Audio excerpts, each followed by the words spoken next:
So this is the fourth time now trying to remake this video because I keep getting interrupted. I have my devil child sister right there. Another weird one that you always see there. And this is a video about how I convinced my parents to let me gauge my ears. I'm at a oh my god. I'm at a 10 at the moment. I'm at a 10 at the moment, and basically in the beginning my parents didn't know I gauged my ears. The first I've had them since January. I've had gauges since January. And my dad didn't know about my gauges. Actually, I hid them from him for about 3 months. And I was at a 14, which I will show you. Is they're fairly thin. This is what they look like. I was at that for a while, for about 6 months. And I hit him for 3, and then I started to notice that he would have already noticed if I actually gauged him. So he didn't notice. And then the next month, I gauged him to a 12. Sorry. And I gauged him to a 12. And my friend told me that I didn't have, after I gauged him, if only when you go to the big sizes. I'm sorry if this is wrong, correct me if I'm wrong. He said after, with the small sizes, you only had to wait about a couple weeks, and you were fine. They fully healed probably around a couple weeks. So I'm like, okay. So with the 12, I waited 2 weeks, and then I gauged him up to a 10. You can kind of see, here, I'll show you how much of a big, big stretch it is if you're just starting to go from this little thing to this one. It's kind of a big stretch, but I don't recommend skipping sizes, because skipping sizes ruins your tissues more than they do if you get your gauges. If you already have your ears pierced and you just start gauging from there, it ruins your ears worse.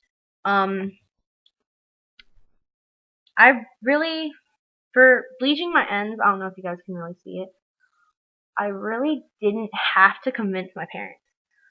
I was supposed to get it done last summer, but actually didn't, so I didn't really have to convince them. Oh, back to gauges.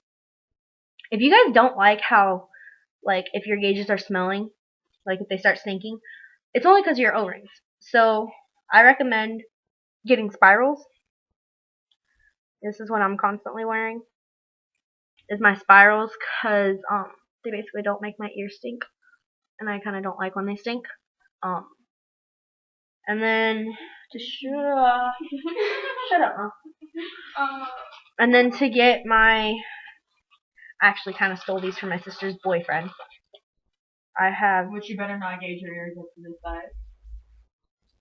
These, if you've watched my other video of a California haul, I showed you these. These are at 1 inch. They're sugar skulls. That's one. And then this is the other. My sister actually made these, and I'm trying to get her to make me some more. But tattoos wise, I don't have any yet. But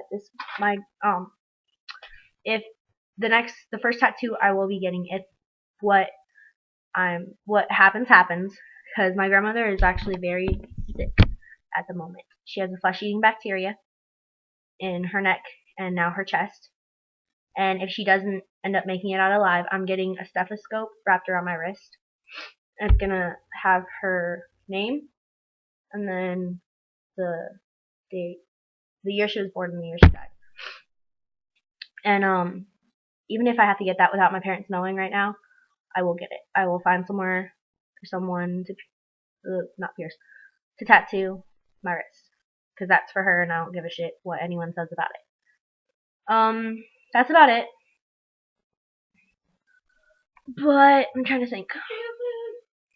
Oh, Failure at piercing something, I don't recommend this. I dislocated my kneecap and tore a ligament around Last year. Yeah, February, March last year. And I had tramadol. Stop. And tramadol is basically a painkiller. I was in a lot of pain. And I decided, I'm going to take 2 when they only recommended me to take 1. And I didn't feel anything. I could have freaking punched a wall and I wouldn't feel my hand hurt. So I'm like, you know what? I'm going to pierce my nose. So don't do this at all if you have fake lip rings or nose rings that like you made. I put one on my nose right here and I put it there and I take pliers and I clamped it. I didn't feel it, of course. But next day I sent my mom a picture. She's like, that better be out by the time I get home. And that was Sunday. So I had till Tuesday to get it out. And I couldn't get it out. And I'm walking through the house with it on. My dad didn't even really notice.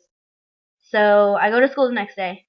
And everyone's like, oh my god, did you pierce your nose? Did you pierce your nose? I'm like, yeah, sure. And my friend Renee was like, oh, I'll help you get it out because she knew it was stuck. So she gets it to where it's barely hanging on my nose. And I still couldn't get it off. So I go to class. This was I should have thought about it before, but I had a B-day. And if you don't know what A and B days are, it's to where, really, Melanie?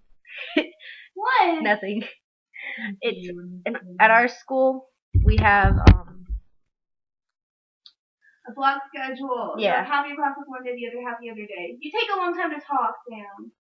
Shut up. But and I had the teacher that doesn't like piercings on that day. And she's like, take your nose ring out, take your nose ring out, and I couldn't. And I even told her that.